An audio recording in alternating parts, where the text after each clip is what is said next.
Minta maaf, ada pendeta lain subodoh, sombong. Ini celaka. Kau tutup pintu gereja buat kami, buat apa? Saya masuk kan hanya untuk kita bangkit sama-sama. Saya tidak masuk bikin aneh-aneh di sini. Subodoh anti katong lai. Selalu ada pintar hebat satu, betul masih akui. Kenapa saya bilang bergereja untuk masa neraka? Karena gereja hanya bergereja beragama tanpa pertobatan. Apalagi orang-orang yang kelihatan paling cinta sinode, itu orang-orang yang paling son bertobat. Tuhan mau kau cinta Yesus, bukan cinta sinode. Kau sudah cinta Yesus, tak usah ajar cinta sinode. Kau pasti tahu.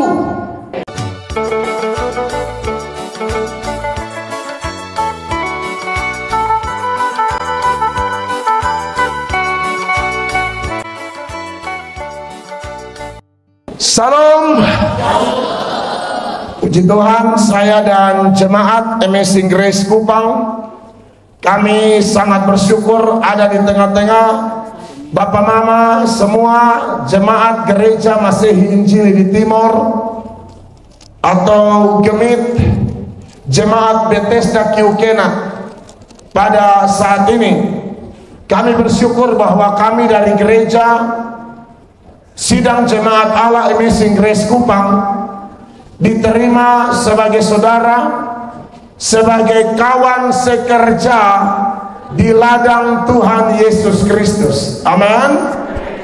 Jadi saya bersyukur ada di lingkungan gereja seperti ini, lingkungan gereja yang sangat menghormati keberagaman, luar biasa.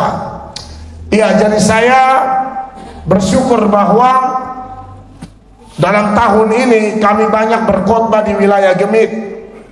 Dan kami ini walaupun bukan Gemit, tapi kami sangat menghormati tata gereja, budaya, kebiasaan dari setiap gereja yang bermitra dengan kami. Salah satunya adalah gereja Masehi Injili di Timor. Di mana-mana tempat kalau kami datang, ya biasalah masuk kandang kambing kita mengembik, begitu ya. Jadi buat Bapak Mama warga Gemit, tidak usah khawatir, tidak usah ragu, tidak usah menaruh curiga kalau bermitra dengan pendeta Melatok dan tim. Tidak boleh ya, karena saya lihat ada beberapa orang yang dipakai setan hari-hari ini karena alasan sentimen pribadi, lalu mereka bawa-bawa nama sinode lah apa untuk melakukan penolakan kepada hamba-hamba Tuhan tertentu, dan mungkin salah satunya adalah saya. Maka satu anugerah besar kalau keluarga besar gereja Masehi Injili di Timor, jemaat Bethesda Kiukena ini mau terima kami, walaupun harus menunggu kepastian dari saya. Karena memang secara jujur, aduh, Tuhan memberikan saya sibuk sepanjang tahun ini. Tuhan berikan sibuk dengan tugas berkhotbah. Kalau saya mau pilih-pilih, Bapak Mama, kalau saya tipe pilih-pilih, saya pasti lebih nyaman di luar NTT, karena undangan numpuk di dalam negeri maupun di luar negeri. Saya bisa berangkat kapan saja. Tapi saya waktu sekolah teologi itu, saya punya komitmen yang kuat, karena ada hamba-hamba Tuhan yang dapat karunia, mereka dapat petunjuk Tuhan yang bersumber dari kitab suci. Dan itu di persekutuan doa di kalangan Gemit. Saya khotbah di satu persekutuan Gemit di Koenino, dapat petunjuk satu ayat yang bilang nanti Melatok akan khotbah di bangsa-bangsa. Saya pergi lagi di persekutuan Gemit di Oibufu, petunjuk sama. Saya pergi lagi di persekutuan Gemit di Kalapalima, petunjuk sama. Mereka tidak saling kenal, kok bisa dapat petunjuk sama? Dari waktu ke waktu saya mengujinya, dan memang terbukti. Dan memang terbukti saudara-saudara bahwa saya akan pelayanan kemana-mana. Tetapi di sisi lain, saya sendiri punya komitmen kerinduan yang besar untuk jadi berkat bagi Timor. Karena baik sonde baik, tanah Timor lebih baik.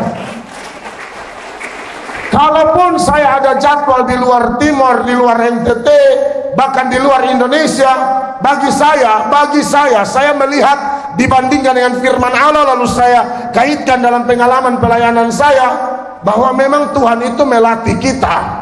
Kalau dikasih satu lalu kita setia, nanti Allah tambah. Dikasih dua, kalau kita setia, nanti Tuhan lipat gandakan. Dikasih 3, 4, 5, kalau kita lipat gandakan talenta itu, tak usah promosi diri, nanti Tuhan Allah yang promosi kita. Tetapi yang saya mau bilang bahwa betapa rindu saya dan jemaat Tuhan GSJA Amazing Grace itu, kami jujur di gereja Tuhan di tempat kami terbuka bagi dunia. Karena setiap khotbah kami buka di media, jadi orang bisa cek itu khotbah. Orang bisa lihat pengajarannya, khotbahnya, tata gerejanya, ada udang di balik batu, tidak. Karena kami percaya Tuhan yang kami sembah. Tuhan yang kami sembah itu begini, dia prinsip begini. Kalau kau punya hati suci, Tuhan berlaku suci. Kalau kau pun hati bengkok, Tuhan berbelat-belit. Nah itu repot. Kami tidak mau Tuhan berbelat-belit dengan kami. Makanya dalam 2 Samuel pasal 22 ayat 27, kemarin saya khotbah di penjara atau di lapas kelas 2 Kota Kupang, itu juga dalam naungan Gemit kan, karena gereja di sini Gemit yang urus. Saya ngomong ayat ini juga, perhatikan firman ini. Terhadap orang yang suci engkau berlaku suci, ya. Tetapi terhadap orang yang bengkok engkau berlaku belat-belit. Sudah dengar ini ayat? Apalagi orang pelayanan, lu balani bengkok dan Tuhan kasih bengkok lu, kira-kira begitu. Kalau kau berlaku suci, Allah berlaku suci. Lu kalau mulai bengkok-bengkok, saya kasih bengkok kau. Coba kalau Israel itu berlaku suci, dari Mesir ke Israel mungkin butuh waktu 40 hari sampai. Tapi karena hatinya bengkok, Allah putar 40 tahun. Anda lihat itu. Atau kalau saya berangkat, sebenarnya dalam kasus tertentu ada orang yang bisa sembuh cepat, rumah tangga bisa pulih cepat, ekonomi bisa pulih cepat, gereja bisa pulih cepat. Tapi karena terlalu bengkok, Allah putar seperti Allah putar Israel. Maka dari itu kami tidak mau bengkok-bengkok. Kami omong kebenaran apa adanya. Orang suka tidak suka terserah. Saya sudah lihat pengalaman hidup saya. Bahkan yang mengaku pendeta bengkok-bengkok dan saya, Allah kasta guling dia. Kita tulus, kau bengkok, Tuhan kasta guling. Maka dari itu kami kalau datang di gereja Gemit atau gereja apapun yang tidak satu sinode dengan kami berusaha motivasi lurus. Amin. Kami tidak ber-KKR atau berkhotbah supaya jemaat Gemit pindah ke gereja kami. Jangan. Tetaplah di gerejamu. Amin. Tapi yang kita minta tuh, kalau ada di gelap, nah pindah di terang. Kalau ada di gelap, nah pindah di terang. Kalau ada di persinahan, nah pindah di kekudusan. Kalau ada di kebiasaan apalagi hitung kolete pancuri, nah pindah. Hitung kolete pancuri, nah pindah. Kalau ada majelis ya hitung, kalau tadi rokok dia ses di saku. Yang kami mau itu, kalau ada yang selingkuh, berhenti, pindah. Amin. Bikin apa pindah gereja sana sini tapi hidup tidak bertobat, tetap masuk neraka. Jadi ada dua setan yang kelihatan ketakutan sekali dengan kami. Aduh, hati-hati kalau melatok datang KKR, berarti jemaat pindah. Kita tidak sebodoh itu. Kita bukan orang bodoh yang datang hanya kasih pindah dari gereja A ke gereja B. Kita ikut Tuhan Yesus kita, yang firman Allah berkata dengan jelas bahwa Yesus itu kasih pindah orang dari dalam gelap kepada dalam terang, dari maut kepada hidup. Makanya Yohanes 5 ayat 24, Tuhan Yesus bilang begini, Aku berkata kepadamu, sesungguhnya barang siapa mendengar perkataanku dan percaya kepada Dia yang mengutus aku, ia mempunyai hidup yang kekal dan tidak turun dihukum. Kenapa? Sebab ia sudah pindah dari dalam maut ke dalam hidup. Sebab ia sudah pindah dari dalam maut ke dalam hidup. Amin. Tuhan kasih hidup yang kekal, mau kasih pindah dia dari maut ke hidup. Itu misi kami. Amin. Jadi saya harap ini khotbah posting supaya setan dong pemulu karena tutup. Itu iblis dalam gereja. Ya, sok ngaku setia dengan gemit padahal penjahat mereka.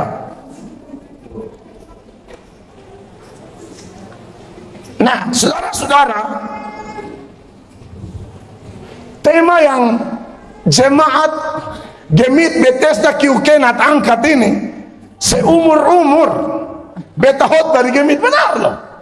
Seumur-umur melatok KPI atau KKR di Gemit belum dengar tema seluar biasa ini. Tema yang sangat jelas, tema yang kalau kita baca saja kita bisa rasa bahwa ini jemaat keluarga besar di sini, mulai dari pendeta, penanggung jawab, ya, majelis, sampai seluruh jemaat dari paling tua sampai paling kecil punya tekad yang sangat kuat, mengerti bahwa hidup di dunia ini sementara. Makanya lihat temanya, bersiap untuk kekekalan. Di saat hari ini di media sosial, di TikTok, di Facebook, mereka semua lagi fokus bersiap untuk 2024. Mau Ganjar Mahfud kah? Prabowo Gibran kah? Atau Anies Caimin? Tapi jemaat di sini punya lompatan lebih jauh. Mungkin itu juga kita siap, karena kita warga negara Indonesia, tidak boleh golput, bukan? Tetapi saya lihat, membaca baru tema doang, baru tema saja, saya melihat ada sikap hati, kesiapan yang luar biasa, kerinduan yang luar biasa. Bukan hanya bersiap untuk 1-2 minggu ke depan, 1-2 bulan ke depan, 1-2 tahun ke depan, 5 tahun ke depan. Tidak, kita bersiap untuk kekekalan. Tepuk tangan buat Tuhan Yesus yang menaruh tema ini di hati dan pikiran panitia. Wow, amazing, luar biasa, dahsyat. Ini baru Gemit benar. Kita tidak bilang persiapkan Gemit lebih besar. Oke, mungkin itu. Apalah artinya Gemit tambah besar, tapi masuk neraka. Amin. Yang kita siap bukan sinodenya, kita siap hidup yang siap menjadi warga kerajaan Allah. Sebab Yesus yang kita sembah bilang, kalau kau percaya padaku, aku pindahkan kamu dari dalam maut ke dalam hidup. Di bagian lain lagi, di bagian lain Bang Mama, Paulus bilang, kita semua harus yakin dan percaya, kita ini punya kewargaan ganda. Warga Kiukenat sekaligus warga kerajaan surga. Amin. Kita warga Kabupaten Kupang, warga Nusa Tenggara Timur, warga Negara Kesatuan Republik Indonesia, tapi kita juga warga kerajaan Yesus Kristus. Amin. Di sini ada camatnya, di sini ada bupatinya, ada gubernurnya, ada presidennya. Tetapi di surga hanya satu pemimpin kita, penguasa dunia akhirat, namanya Yesus Kristus Tuhan. Nah, ini menarik nih. Makanya kalau baca Filipi pasal 3 ayat 20, ini ayat bilang begini, Bapak Mama, yang akan karena kewargaan kita adalah di dalam surga, dan dari situ juga kita menantikan Tuhan Yesus Kristus sebagai juru selamat. Sekhotbah selalu ada data, karena kewargaan kita di mana? Surga. Makanya saya omong bukan sembarang, kewargaan kita ganda. Di dunia warga negara Indonesia, tapi kita ini hanya warga surga yang sedang menumpang di Indonesia. Nah, tentu kita bertanya-tanya, dari ayat-ayat ini dikaitkan dengan tema kita, bersiap untuk kekekalan. Subtemanya diambil dari 1 Tesalonika 5 ayat 6. Sebab itu baiklah, jangan kita tidur seperti orang-orang lain, tetapi berjaga-jaga dan sadar. Kita harus menyadari beberapa hal. Karena kita harus berjaga-jaga dan sadar, kita harus menyadari beberapa hal berkaitan dengan tema besar ini, kekasih Allah. Siapakah warga kerajaan surga yang masih menumpang di Indonesia atau di dunia ini? Ada beberapa kebenaran yang harus kita lihat, lalu kita tarik, sudah ada belum dalam diri kita? Kalau sudah ada, berarti kitalah warga kerajaan surga yang masih ada di Indonesia. Kalau tidak ada, berarti kita bukan. Tapi ada kesempatan untuk masuk ke dalam grup itu. Ada kesempatan untuk bersiap bagi sebuah kekekalan atau kekekalan nanti. Yang pertama,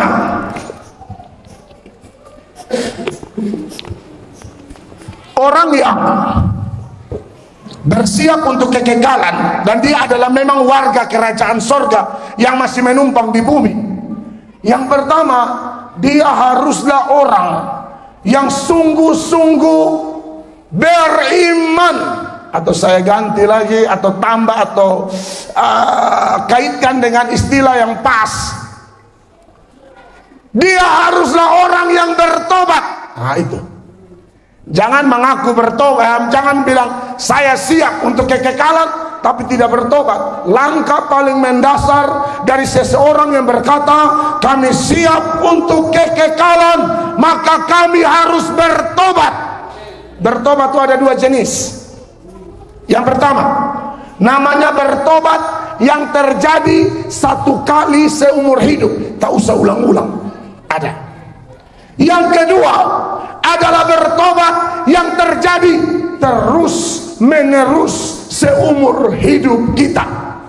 Kedua jenis pertobatan ini dia ada dalam satu paket, dalam satu kata dasar dari Yunani yang namanya metanoia. Metanoia itu kalau dikaitkan dengan arti yang pertama, maka metanoia itu kalau dulu dia belum percaya Yesus, dia mengalami metanoia, maka dia menerima Yesus sebagai Tuhan dan Juru Selamat. Kalau dulu dia hanya percaya Yesus sebatas nabi, karena orang lain juga percaya Yesus tapi nabi saja. Tapi berapa di antara mereka mengalami pertobatan yang dulu hanya percaya Yesus nabi, sekarang percaya Yesus itu Allah. Contoh, Pendeta Yusuf Roni, itu kiai yang bakar-bakar gereja. Dia percaya Yesus nabi, tapi ketika dia bertobat dimulai dengan apa? Dia bukan percaya Yesus sekedar nabi, tapi dia percaya Yesus Tuhan. Yang paling populer sekarang yang menjadi target pencarian pemerintah Indonesia adalah Pak Saifuddin Ibrahim. Wih, itu berat. Itu pernah merumuskan negara Islam Indonesia. Ini kesaksian teman saya masalahnya, ya saya tidak bisa bilang dia bukan teman saya gara-gara dia kena cari. Saya kenal dia, nama bagaimana. Pak Saifuddin bilang saya yang merumuskan negara Islam. Saya tahu Yesus cuma nabi, tapi ternyata dia bukan cuma nabi, dia Tuhan. Amin, kekasih Allah. Dan ada banyak orang yang punya kesaksian mirip-mirip begini, dan saya yakin masih antri terlalu banyak yang akan dituai satu persatu. Amin. Karena kita tahu bahwa ada orang-orang pilihan yang Tuhan sudah pilih, dan banyak dari antara mereka yang dulu hanya percaya Yesus Nabi, sekarang mereka percaya Yesus Tuhan. Atau mungkin di dalam Kristen mengaku Yesus Tuhan, tapi ternyata pengakuannya tidak beres. Bapak mama terkasih, ini saya mesti omong, mereka cuma mengaku di mulut dan di otak saja. Pengakuan itu seperti pengakuan secara pengetahuan saja, pengakuan atau iman secara intelek. Mereka tidak sungguh-sungguh percaya, tidak sungguh-sungguh percaya. Apa buktinya? Bukankah Yesus berkata, nanti pada hari terakhir, akhir zaman, akan ada banyak orang datang berbondong-bondong lalu mulai bilang begini, Tuhan, Tuhan, aku bernubuat demi namamu. Kata Tuhan, Tuhan dari kata kurios, tapi karena dia seruan dia bilang kurie, kurie. Tuhan, Tuhan, mereka panggil Yesus Tuhan hanya di mulut, tapi perilakunya tidak beres, dan akhirnya Yesus tolak mereka. Makanya di Matius 7 mulai ayat 21, Bapak Ibu dengar ini ayat-ayat.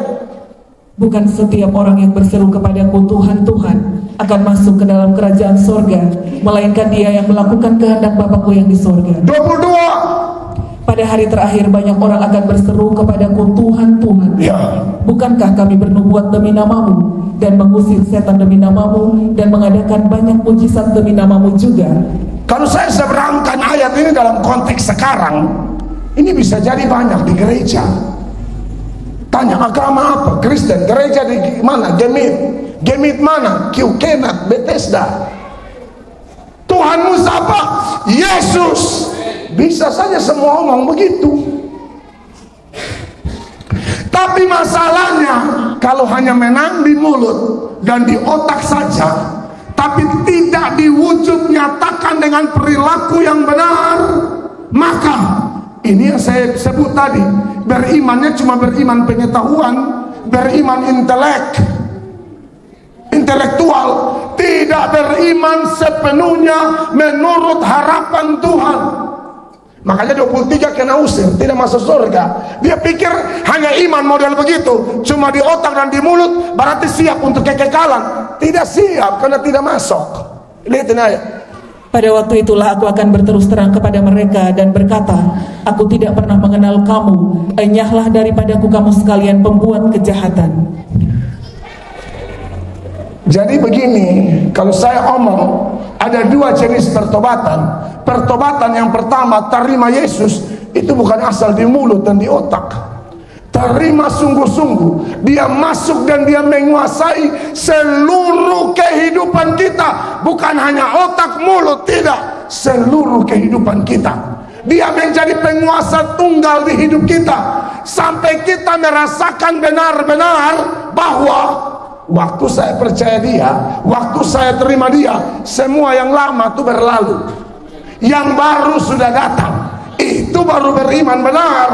2 Korintus 5 ayat 17. Sama-sama baca jemaat. 1, 2, 3. Jadi siapa yang ada di dalam Kristus, ia adalah ciptaan baru, yang lama sudah berlalu, sesungguhnya yang baru sudah datang. Jadi kalau ada orang mengaku Yesus Tuhanku, tapi hidupnya lama terus, pengakuanmu bermasalah, imanmu bermasalah. Imanmu mirip orang-orang di Matius 7 ayat 21 sampai 23 tadi. Kok bisa mengaku Yesus Tuhan, tapi yang bersinah tetap bersinah, yang kawin cere tetap kawin cere? Tidak bisa begitu. Amin.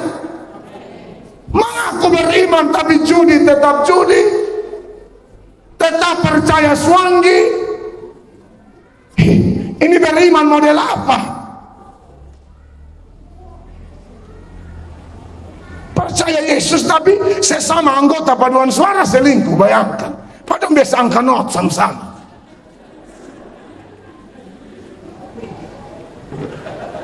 Dan biasa angka not do.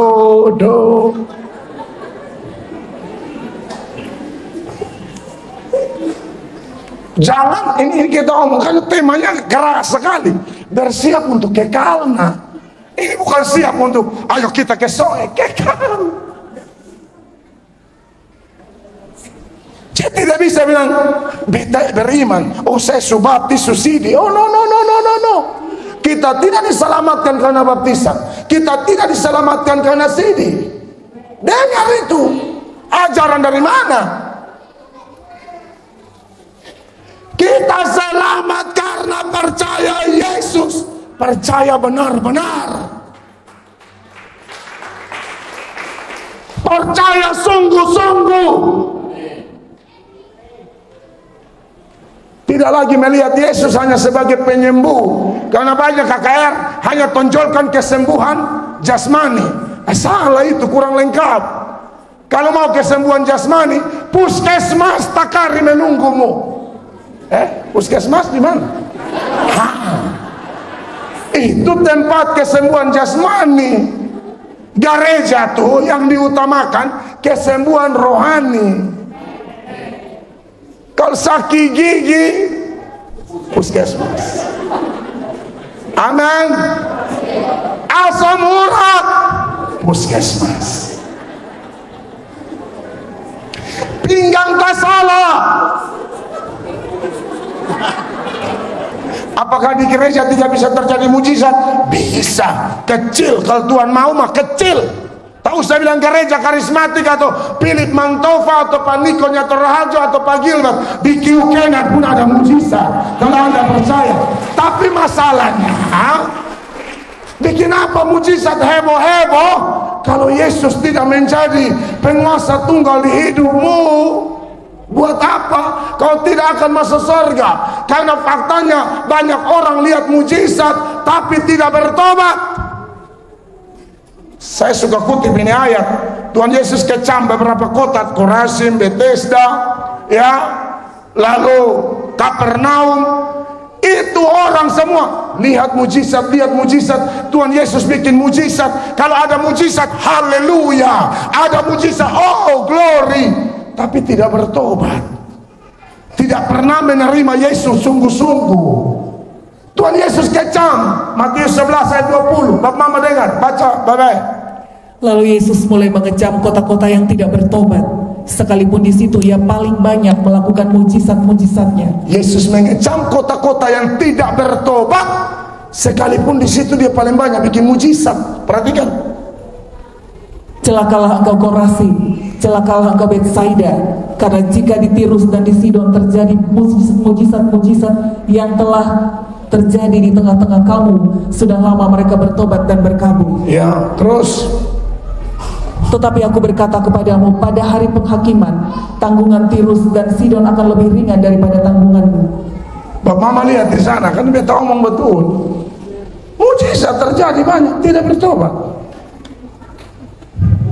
Apakah di Takari, Kiukenat dan sekitarnya tidak pernah terjadi mujizat? Saya yakin pernah. Apakah tidak ada hamba-hamba Tuhan di kalangan Gemit atau gereja Gemit atau persekutuan Gemit yang tidak dipakai Tuhan untuk hal-hal mujizat seperti itu? Saya yakin ada. Terlalu banyak. Kan suka-suka Tuhan, dia mau pakai siapa terserah. Amin. Mau orang sekolah kok, tidak sekolah kok, orang kota kah, orang desa kah, siapapun suka-suka Allah. Tapi Bapak Mama, pastikan kita sudah menerima Yesus dengan benar. Amin. Nah, karena pertobatannya ada dua jenis, maka seperti saya bilang, ini paket yang tidak bisa dipisahkan. Kalau orang bilang saya sudah terima Yesus, maka akan kelihatan dari perubahan hidupnya. Tidak bisa orang bilang terima Yesus tapi hidup tidak berubah. Pasti berubah. Amin, kekasih Allah. Makanya kekasih-kekasih Tuhan, kalau mau hidup kekal, pertama terima Yesus sebagai Tuhan dan Juru Selamat. Karena Yohanes 3 ayat 16 jelas di sana. Karena begitu besar kasih Allah akan dunia ini, sehingga Ia telah mengaruniakan anaknya yang tunggal, supaya setiap orang yang percaya kepadanya tidak binasa, melainkan beroleh hidup yang kekal. Tapi apakah hanya sampai di situ, hanya percaya? Tidak, harus ada perubahan hidup yang jelas. Kalau dulu ada masalah, suka panik, telepon sana, telepon sini, hubungi sana, hubungi sini, atau kasih salah sana, kasih salah sini. Itu biasa orang yang tidak punya Yesus begitu. Ada masalah langsung tunjuk istri, lu yang salah. Bini juga balik, sebenarnya lu. Itu kalau hanya mengaku Yesus di mulut. Kan begitu Adam dan Hawa toh? Tanya Adam, Adam kenapa makan ini buah terlarang? Ini perempuan. Anda lihat. Tanya di Hawa, Hawa kenapa kau makan? Ini binatang, ular. Lu jangan tunjuk laki baru bilang binatang. Begitu manusia begitu.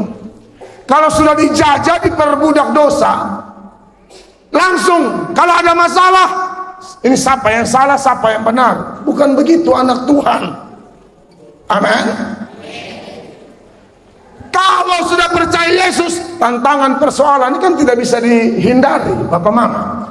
Kita hidup di dunia ini, siapa yang lolos dari pergumulan? Tidak ada yang lolos. Ayub 7 ayat 1, baca ini ayat, dengar baik-baik. Bukankah manusia harus bergumul di bumi? Bukankah manusia harus bergumul di bumi? Jadi tidak ada istilah yang tidak ada pergumulan. Manusia harus bergumul di bumi. Dari lahir saya cuma nangis. Ya, dari lahir saya sudah harus rasa potong pusar. Dari lahir. Apalagi kalau kita ke rumah sakit, masuk di ruang bayi, di NICU. Aduh, ada yang lahir tidak ada dubur, ada yang lahir telinga satu tidak ada yang lahir mata cuma satu, macam-macam. Baru lahir sudah bergumul. Tapi kalau anak-anak Tuhan yang sudah beriman sungguh-sungguh, yang katanya sudah bertobat, yang sudah terima Yesus, selalu bergantung penuh kepada Kristus. Amin. Ada masalah di kantor, ada masalah di rumah, ada masalah di gereja, semua datang menghadap Tuhan dulu, merendahkan diri, bukan bikin aneh-aneh atau bikin seperti tidak tahu apa-apa. Datang dulu. Makanya saya suka prinsip orang persekutuan doa tertentu. Mereka bilang kalau ada masalah, masuk pemberesan dengan Tuhan dulu. Kalau ada yang berdosa, mengaku di situ, bukan tunjuk sana, tunjuk sini. Amin. Kalau ada tantangan persoalan, bukan telepon sana, telepon sini. Langkah pertama yang dia lakukan, masuk ke kamar, kunci kamar, berdoa dengan Tuhan, curahkan semua di hadirat Allah. Karena tempat curhat paling pas, tempat curhat paling manjur, tempat curhat terbaik itu adalah Bapa di sorga. Orang belum kenal Tuhan suka panik. Dengarin di telepon ini, kadang-kadang memberhalakan hamba Tuhan. Apakah kita tidak tahu berdoa? Kita tidak punya Yesus. Yesus itu hanya Tuhannya pendeta. Yesus hanya Tuhannya ketua persekutuan doa. Yesus hanya Tuhannya orang berkarunia. Kan tidak, dia Tuhan semua orang. Kisah Rasul 10 ayat 36, bukti bahwa dia Tuhan semua orang. Itulah firman yang ia suruh sampaikan kepada orang-orang Israel, yaitu firman yang memberitakan damai sejahtera oleh Yesus Kristus yang adalah Tuhan dari semua orang. Yesus Kristus yang adalah siapa? Nah, kalau dia Tuhan kita semua, boleh tidak minta dukungan doa? Boleh, tapi itu bukan yang paling utama. Kita dahulu yang berdoa. Amin. Setelah itu boleh hubungi pendeta, boleh hubungi kawan pelayanan. Yang saya punya kekhawatiran, seolah-olah kita ini bukan anak Allah. Kan kalau kita sudah melakukan atau mengalami pertobatan yang jenis pertama tadi, dia Tuhan semua orang. Semua yang mengalami pertobatan pertama tadi, semua kita anak Allah. Semua kita dilahirkan dari Allah. Yohanes 1:12-13. Tetapi semua orang yang menerimanya diberinya kuasa. Ada kuasa. Supaya menjadi anak-anak Allah. Kuasa apa? Supaya menjadi anak-anak Allah. Orang Kiukena bilang sama-sama dengan saya anak Allah. 1, 2, 3. Saya anak Allah. Sebut nama masing-masing. 1, 2, 3. Melatok anak Allah. Ulang nama masing-masing. Belia masih ada yang sama-sama Melatok anak Allah. Itu saya, kau sendiri. Bilang Mama Mia anak Allah, Om Unu anak Allah, begitu. Dia bilang Melatok anak Allah. Masing-masing. Ya, ini yang percaya Yesus, yang yakin Yesus adalah Tuhanmu.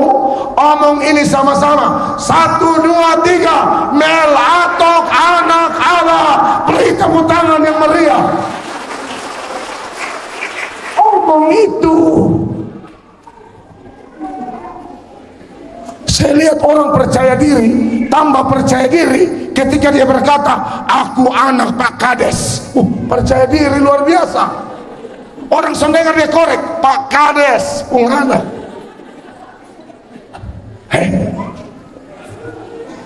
Beta kalau omong aku anak Allah, apalagi dalam doa baru menyembah, bilang aku anakmu, saya menangis tengah mati. Karena itu bukan omong-omong kosong, itu perkataan iman. Kita anak Allah kok, ada masalah telepon anak setan. Padahal Alkitab bilang jangan mau dinasehati oleh orang-orang fasik, jangan duduk di kumpulan pencemooh. Anak Tuhan kalau ada masalah, Tuhan dahulu, baru cari kawan seiman.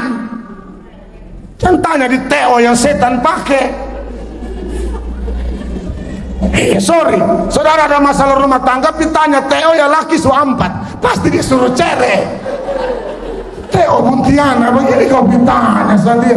Nanti Teo bilang, kan besok bilang selalu dia itu laki-laki kolbano itu. Teo setan. Oh iya dong. Saudara ada masalah biasa tanya siapa dahulu, lapor siapa dahulu. Anak Tuhan bahkan sampai level dia lihat Israel Palestina perang saja, dia bawa itu di hadirat Allah. Bukan dia posting dahulu di media, itu belakangan. Asal tujuan benar. Dia bawa Tuhan ini perang begini nih, kuatkan kami. Ini tanda-tanda mau kiamat. Bukan cuma Israel perang, dia lihat tetangga perang, maksudnya tetangga dan tetangga. Dia tidak pergi kok lihat kok mulai pak omong, tidak. Dia berdoa dan Tuhan damaikan Om Obed Om Nadus, jama mereka Tuhan. Dan akar masalah lebih hebat Tuhan, dompung bini Tuhan. Nah, kan biasa Obed Nadus kan panjang mak, Tanta Koba dan Tanta Nonce ini ya berat. Karena begini, orang sudah terima Yesus, salah satu gaya hidupnya yang kelihatan, apa-apa andalkan Allah, apa-apa andalkan Yesus. Amin. Hadapi masalah ekonomi andalkan Yesus, hadapi omongan orang andalkan Yesus, hadapi sakit penyakit andalkan Yesus, nyong kasih putus juga. Amin.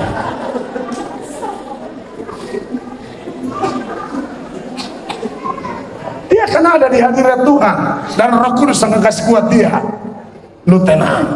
Amin. Justus kasih putus kau, tapi Lazarus akan datang. Kan begitu, ada penguatan. Saya omong begini mungkin saudara ketawa. Orang yang tidak kenal Tuhan, nyong minta putus langsung jambatan lilibah.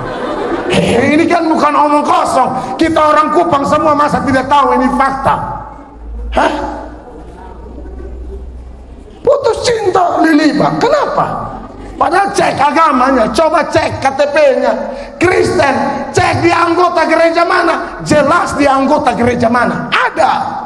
Tapi kenapa kok bunuh diri? Ini orang tidak pernah percaya Yesus. Orang percaya Yesus selalu meyakini kalau kita andalkan Tuhan, percaya Yesus sungguh-sungguh, pencobaan-pencobaan yang kita alami adalah pencobaan-pencobaan biasa yang tidak melebihi kekuatan kita.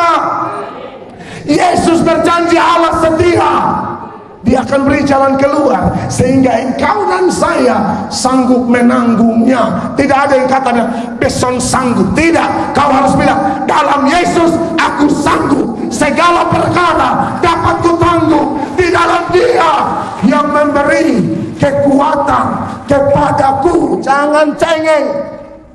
Anak Tuhan apa tidak bisa tanggung? Kau punya Tuhan pencipta langit dan bumi. Kau punya Tuhan yang menjadikan dari yang tidak ada menjadi ada.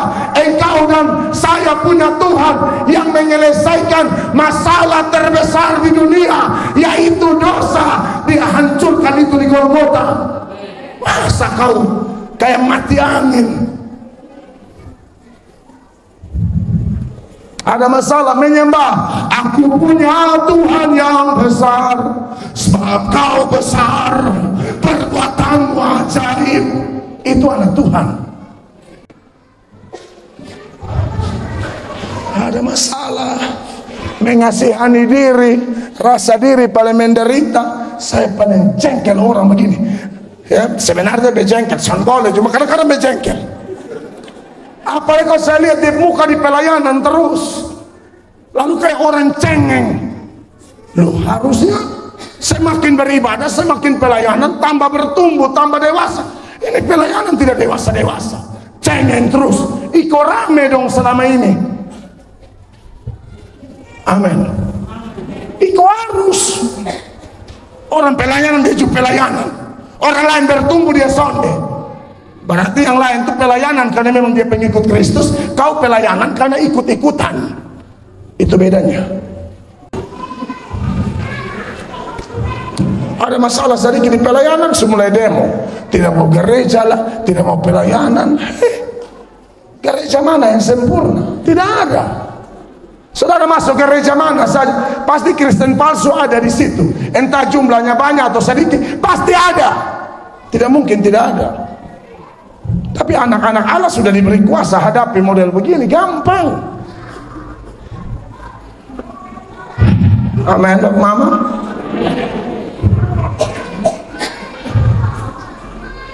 Jadi,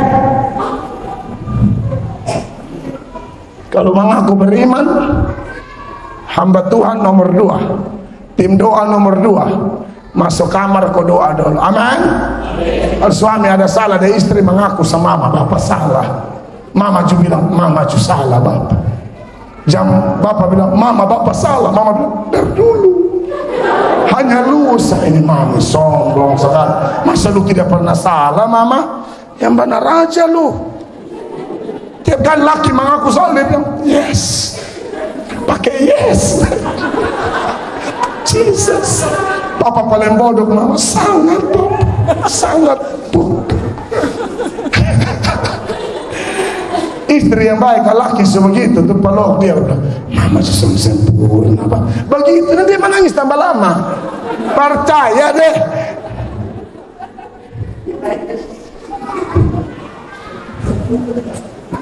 Amin. Bapak-bapak di Kiukenak menatap saya dan berkata, ini baru untuk segala. Karena bela bapak nah. Haleluya. Lalu bukan hanya bergantung penuh, kelihatan dari pola hidupnya itu taat sungguh-sungguh kepada Tuhan, itu orang bertobat. Karena karakternya tuh semakin berubah, dan perubahan itu termanifestasi dari ketaatannya. Dulu pemalas baca Alkitab, sekarang rajin sekali baca Alkitab. Saya berkhutbah di penjara kemarin, di lapas. Itu saya dengar cerita, dengar kesaksian orang-orang yang tidak tahu baca Alkitab. Waktu belum kena tangkap, Masih di luar? Belum. Tapi setelah di penjara, ada yang sudah baca Alkitab, Kejadian sampai Wahyu 2 kali, 3 kali, 4 kali. Jemaat Kiukenat yang belum masuk penjara, tapi Anda tidak pernah baca Alkitab, lu minta masuk.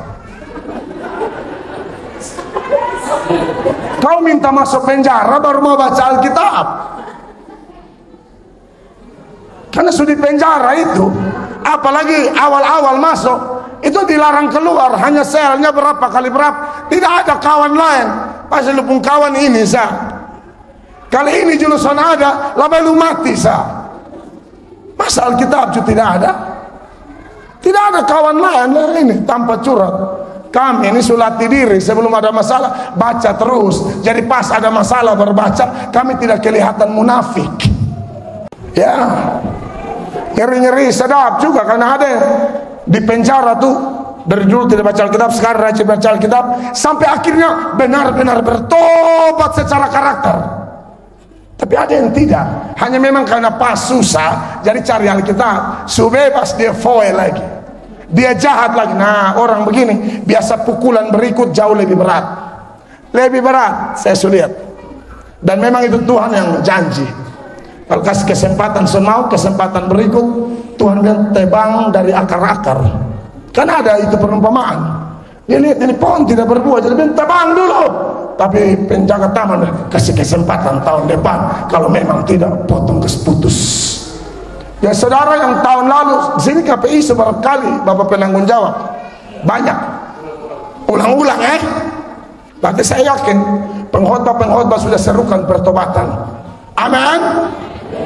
Kalau ada jemaat yang katanya siap untuk kekekalan tapi tidak mau bertobat, sekalipun juru-juru bicara Allah sudah datang silih berganti berseru terus menerus seruan yang sama. Kenapa harus seruan yang sama? Karena seruan ini adalah isi hati Allah. Bahkan Yesus sendiri berkata, aku datang tidak mencari orang benar, aku datang cari orang berdosa supaya mereka bertobat. Lukas 5:32. Lukas 5:32. Aku datang bukan untuk memanggil orang benar, tetapi orang berdosa supaya mereka bertobat. Saudara pikir Tuhan Yesus datang untuk apa? Untuk kita bertobat. Karena dengan bertobat itu pintu gerbang yang namanya mau masuk kekekalan. Hanya dengan pertobatan orang tahu bahwa ada kekekalan yang benar. Bapak mama, kekal itu ada dua. Ada kekal nama sorga dan ada kekal nama neraka. Dua-dua kekal. Bapak mama dan saya ini pasang ini tema bersiap untuk kekekalan yang mana? Saya yakin sorga bukan? Karena neraka juga kekal masalahnya. Sorga kan? Bertobat. Tidak bertobat Anda juga kekal, tapi kekal di neraka. Sorga itu tempat yang Alkitab berkata tidak ada air mata, tidak ada tangisan, tidak ada penderitaan. Soalnya ada panas begini, kau butuh khotbah jemaat pakai kipas, soalnya ada. Kipas terus, tidak apa-apa jemaat, tidak dosa. Memang harus di bumi, kipas. Semua berhenti, kipas sendiri-sendiri. Ini keselamatan masing-masing. Latih-latih memang supaya kalau masuk neraka.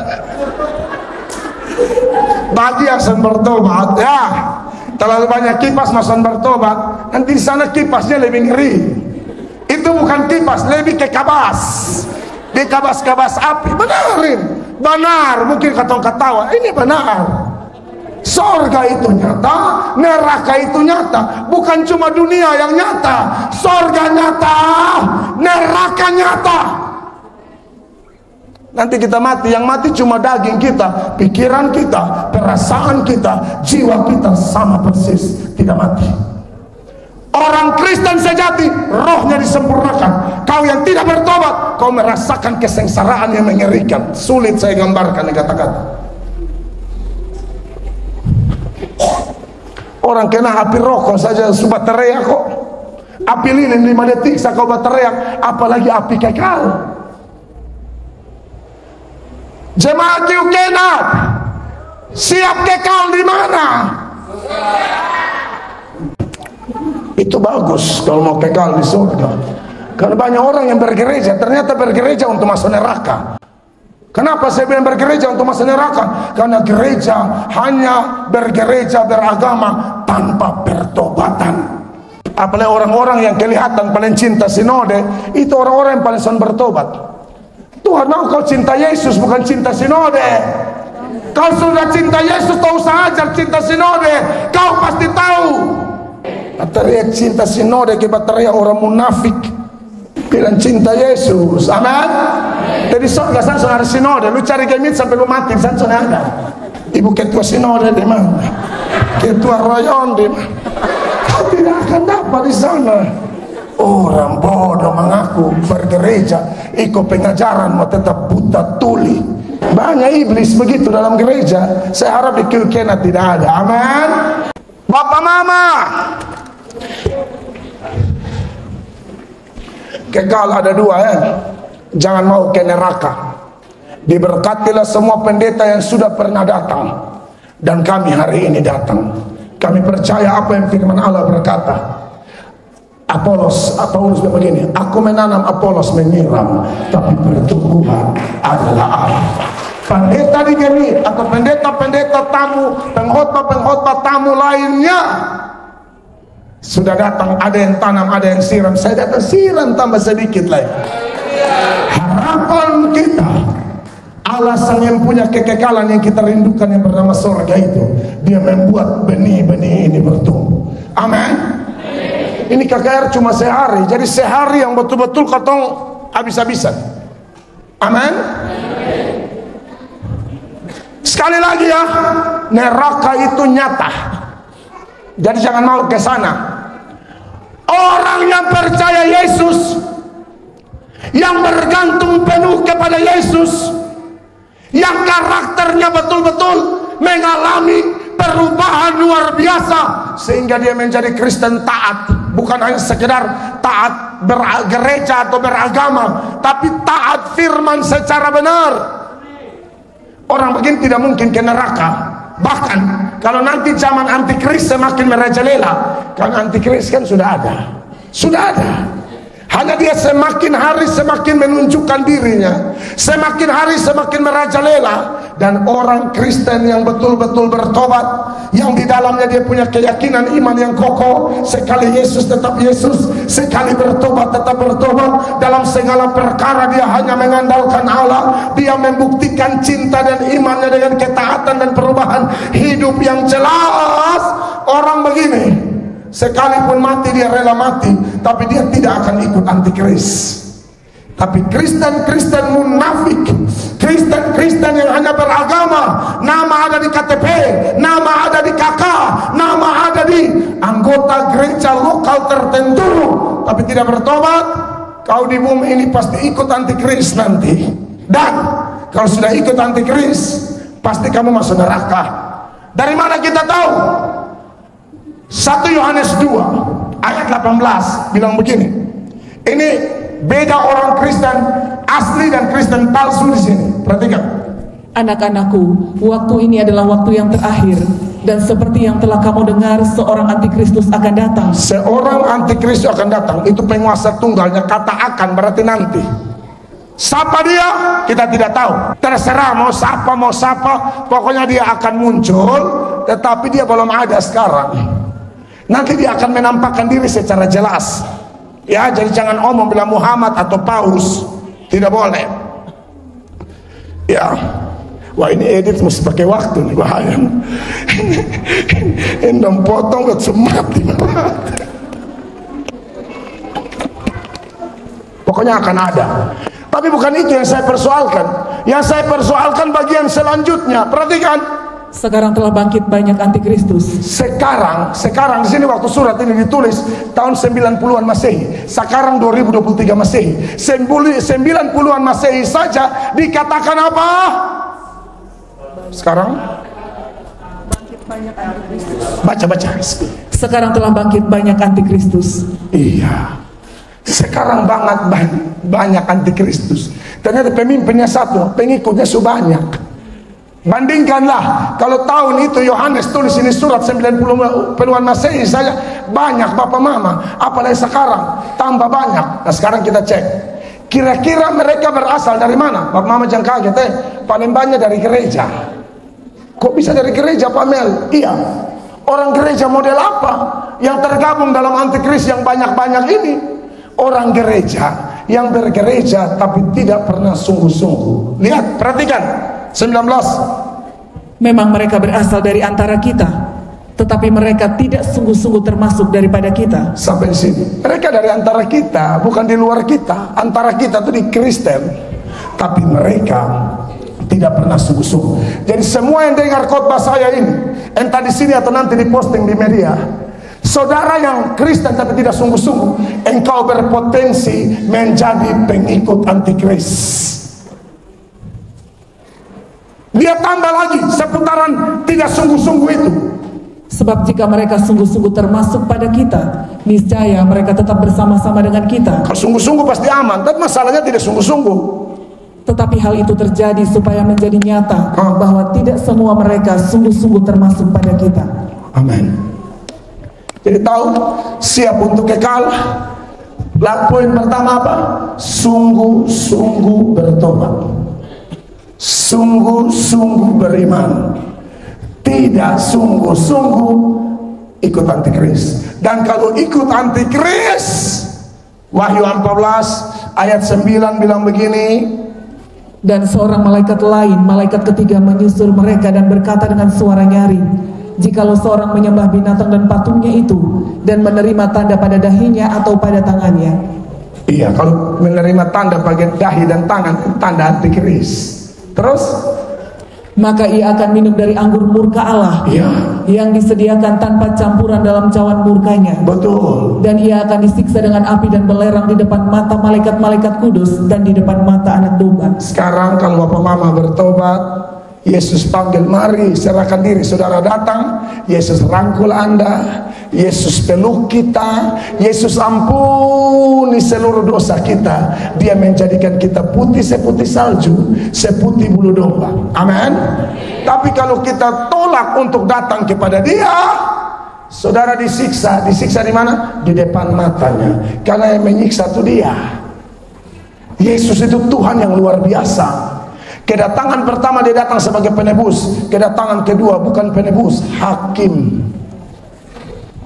Maka hati-hati ya, ini masih dalam zaman kedatangan pertama sebenarnya, menuju kedatangan kedua. Lebih baik terima Dia, percaya sungguh-sungguh kepada Dia. Termaksud yang di luar sana yang nanti nonton ini, kau siapapun kau, saya tidak peduli latar belakangmu apa, tapi tanpa Yesus kau pasti masuk neraka. Tidak peduli kesalehanmu, tidak peduli ketaatanmu, tanpa Yesus kau masuk neraka. Lebih baik kau bertobat.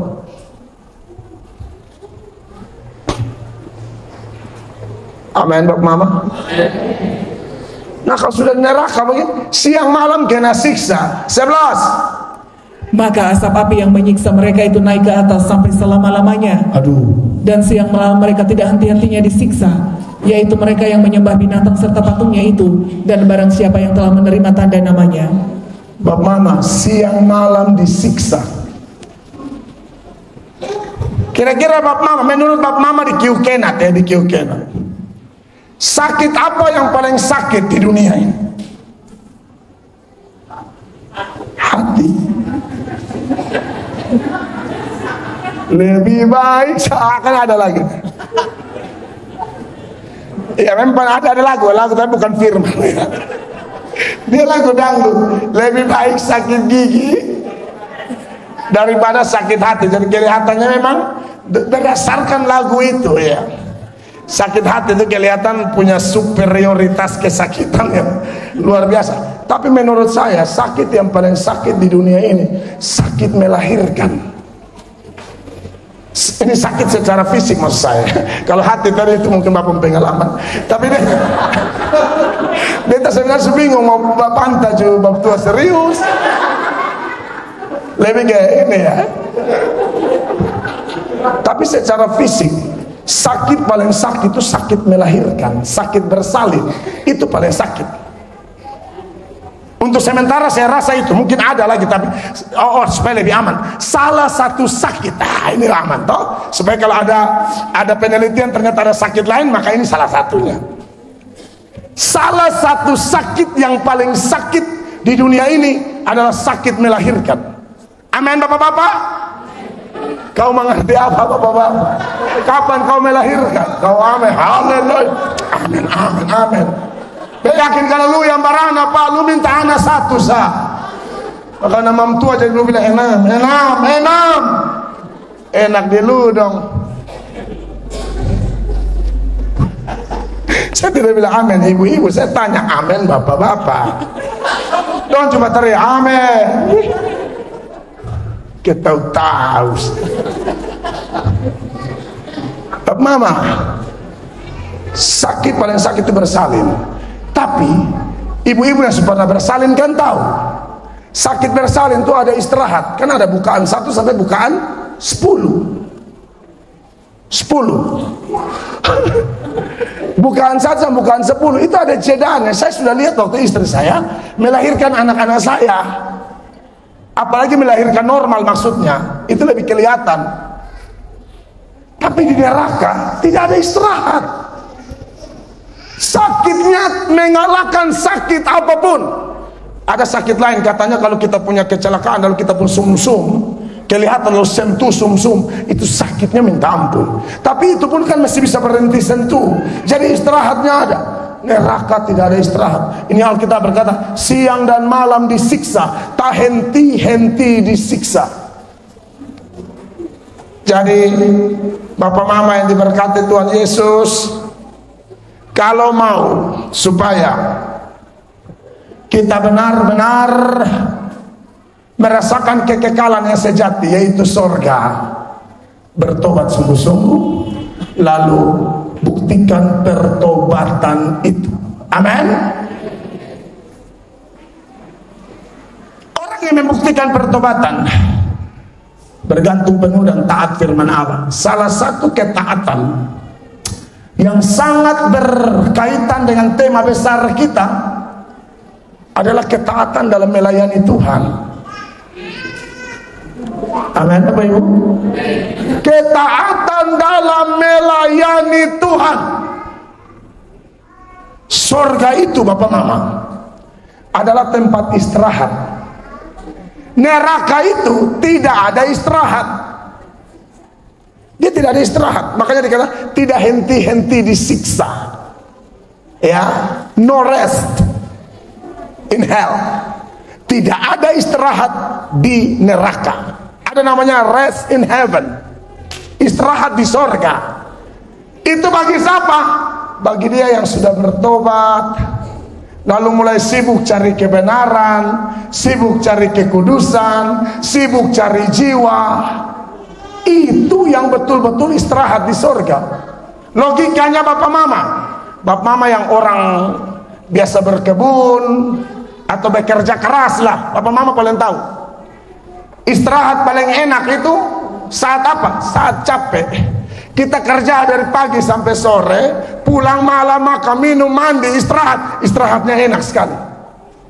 Mereka yang tidak kerja apa-apa tidak cocok istirahat. Surga hanya bagi orang beriman, dan orang beriman pasti capek untuk Tuhan. Amin.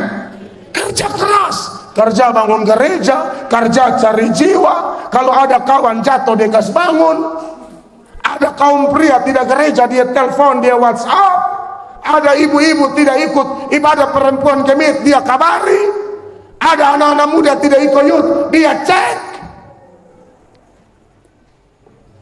Apalagi di gemit kan begitu, mesti saling mendukung satu dengan yang lain.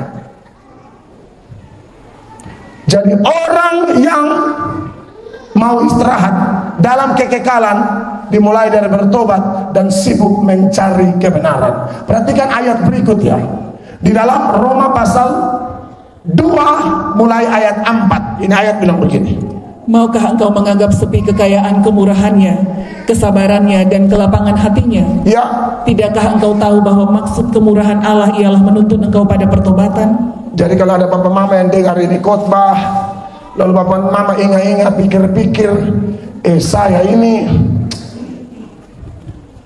hidup sudah umur sekian, entah 50-an, 60-an, 70-an, atau yang di bawah itu 40, 30, 20 dan seterusnya. Kok saya jahat-jahat tapi saya masih hidup ya? Saya malas gereja tapi saya masih hidup ya? Saya malas baca Alkitab tapi saya masih hela napas, jantung masih berdetak ya? Saya ini malas ikut persekutuan doa, malas ikut-ikut ibadah, tapi kok masih hidup? Bapak mama tahu kenapa bapak mama masih hidup? Tuhan sabar. Karena Tuhan mau bapak mama, kakak adik, saudara bertobat. Yang mau diberkatilah Anda, tidak mau 5. Tetapi oleh kekerasan hatimu yang tidak mau bertobat, engkau menimbun murka atas dirimu sendiri pada hari waktu mana murka dan hukuman Allah yang adil akan dinyatakan. Bagi yang tidak mau, siap-siap ya, ini ayat pas tergenapi. Murka datang. 6. Ia akan membalas setiap orang menurut perbuatannya. Pasti Allah tuh adil. Bapak mama, Tuhan tuh balas kita menurut perbuatan kita. Pemalas, kau akan dapat balasan mengerikan. Yang rajin sambil berkata, rohku bernyala-nyala, kerajinanku tidak boleh kendor, Tuhan akan berkati kau berlimpah-limpah. Tapi yang malas-malas, bahitung, aduh, kau tidak dapat apa-apa. Tuhan adil kok. Masa yang pemalas-pemalas baru datang bilang, Sumati malaikat tanya, mau pikir kok kanan? Kiri ini kan neraka, kanan sorga. Ini pemalas luar biasa. Ibadah tidak pernah tunggu KPI begini baru masuk gereja, atau Natal baru di gereja, mau perjamuan baru di gereja, mau Paskah baru di gereja. Pemalas minta ampun, tapi minta masuk surga. Malaikat bilang, lu pun jawaban salah, lu jawab benar, kau betampeleng lu mau pergi mana? Neraka. Masuk sendiri sudah. Lu cocok di neraka. Kau mengaku beriman, masa tidak ada kehidupan yang rajin, yang bersemangat? Sudah selamat kau tidak bebas. Alkitab menggambarkan anak-anak Tuhan yang dipulihkan itu seperti rusa yang terlepas, melompat, semangat. Sudah selamat kau tidak semangat, tanda tanya besar. Selamat apa? Pasti ada yang mengikat kau, makanya pemalas. 7. Yaitu hidup kekal kepada mereka yang dengan tekun berbuat baik. Hidup kekal kepada mereka yang apa? Tekun berbuat baik, mencari kemuliaan, kehormatan dan ketidakbinasaan. Mencari kemuliaan, kehormatan dan ketidakbinasaan. As mereka yang pemalas tadi 8. Tetapi murka dan geram kepada mereka yang mencari kepentingan sendiri, yang tidak taat kepada kebenaran, melainkan taat kepada kelaliman. Jelas semua.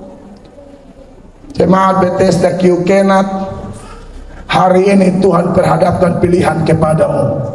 Ada berkat, ada kutuk, ada surga, ada neraka, ada selamat, ada celaka. Silakan pilih. Silakan pilih. Pilih keras hati, pilih kepala batu, kau pasti hancur. Bahkan di bumi ini sendiri Tuhan bisa tegur kita. Di bumi ini, masih di bumi ini. Karena ada orang yang terlalu keras, kita panggil-panggil tidak mau. Biasa begini tidak mau pakai khotbah, biasanya mau pakai sakit penyakit. Bisa tidak Tuhan tegur orang pakai sakit penyakit? Bisa. Mazmur 107 ayat 17. Perhatikan ini ayat. Ada orang-orang menjadi sakit oleh sebab kelakuan mereka yang berdosa, dan disiksa oleh sebab kesalahan-kesalahan mereka. Saya omong tidak omong kosong. Tahu-tahu pergi dokter periksa, ibu kok tambah kurus, tambah kuning, tapi kami periksa penyakit tidak ada. Cari sudah. Kami cek, rongseng, CT scan, radiologi, radiogram, radio RRI, kami pasang semua. Ibu tidak ada penyakit, tapi kok tambah kuning, kok tambah loyo, kok tambah kurus. Cek kau hidup bapak.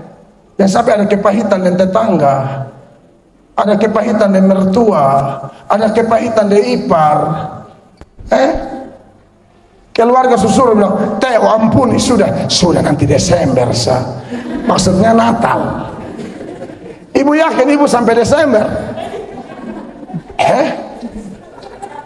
Ini tanggal berapa sekarang? Karena kalau 15 ibu mati.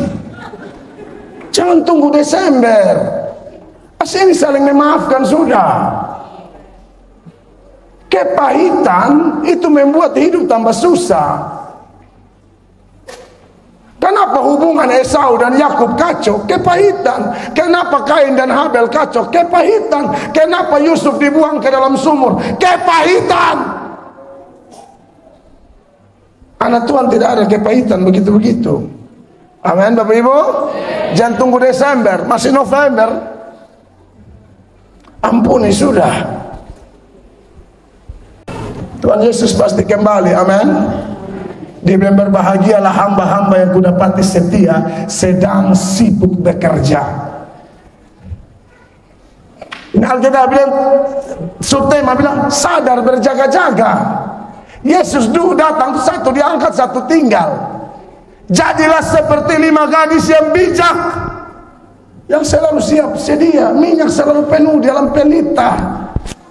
Jangan seperti yang bodoh, hanya nonton, menilai, mengukur. Kurang cocok. Dong itu memang. Dia hanya menilai terus, mengukur terus.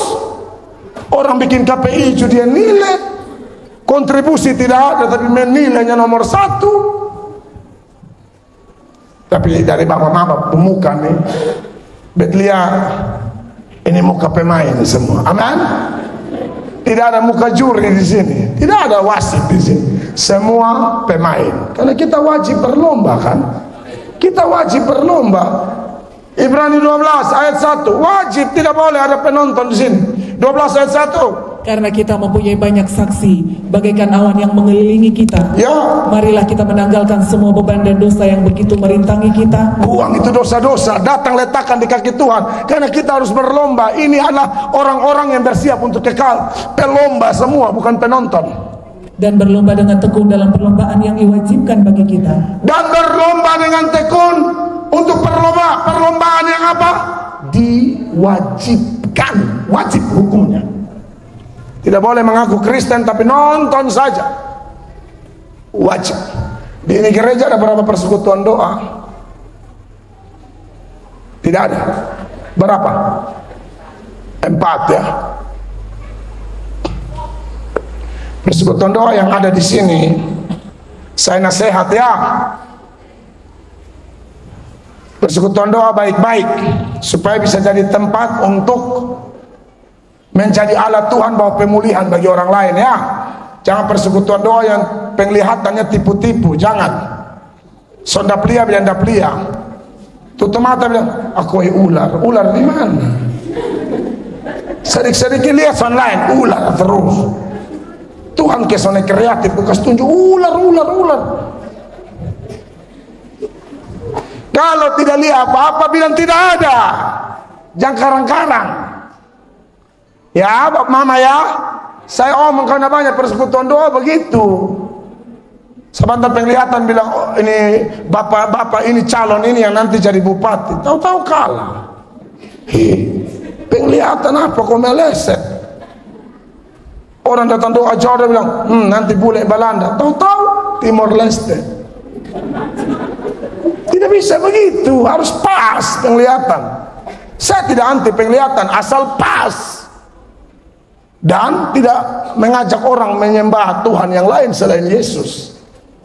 Karena saya mau dorong jemaat yang lain yang belum persekutuan doa nih, supaya bergabung di persekutuan doa. Menurut saya salah satu kekuatan gemit Bapak Mama adalah persekutuan doa. Tapi mengingat persekutuan doa tertentu juga aneh-aneh, maka saya kasih ingat nih, takutnya orang sudah pergi aneh-aneh di sana.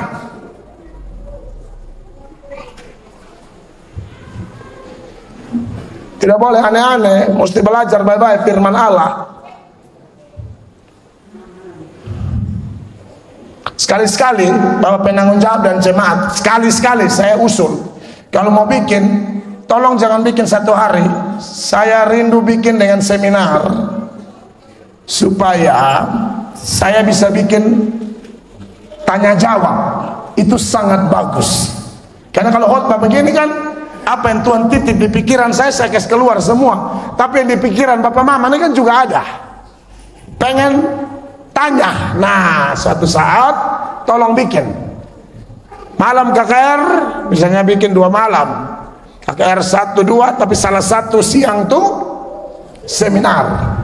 Jam 10 sampai jam 12 tanya jawab atau lewat, boleh. Saya sering lakukan itu di Gemit. Bahkan banyak pendeta Gemit, kami ingat di Gemit Immanuel Soe. Ampa pendeta, moderator ibu pendeta Gemit, saya lupa namanya. Tapi itu pendeta, salah satu pendeta Gemit yang rendah hati luar biasa. Habis seminar dia bilang begini, saya tidak tahu Bapak Melato ini belajar model apa. Padahal saya sudah jadi pendeta lebih dahulu beliau. Artinya beliau rendah hati sekali karena dia beri perhatian, dia lihat jawaban-jawaban yang keluar, dia senang, dia diberkati kan, dia orang teologi ya. Itu ibu pendeta senior, dia sudah jadi pendeta, beta masih sekolah minggu. Dan beta bukan Gemit, beta GSA, tapi rendah hatinya luar biasa. Minta maaf, ada pendeta lain subodok, lain sombong. Ini celaka. Kau tutup pintu gereja buat kami, buat apa? Saya masuk kan hanya untuk kita bangkit sama-sama. Saya tidak masuk bikin aneh-aneh di sini. Subodo anti katong lain. Selalu ada pintar hebat satu, betul masih akui. Amin. Jadi yang mau masuk surga angkat tangan. Beri tepuk tangan yang begini. Memang kita warga kerajaan surga. Maka dari itu bertobatlah sungguh-sungguh, terima Yesus sungguh-sungguh. Yang kedua, bertobat dari karakter kita, belajar bergantung kepada Allah, belajar taat kepada Allah dalam segala hal, terutama dalam melayani pekerjaan Tuhan. Karena kita diselamatkan untuk taat dalam pelayanan, supaya melalui kita banyak orang diselamatkan. Saya selesai, kiranya khotbah ini memberkati kita. Beri tepuk tangan yang meriah bagi Tuhan Yesus.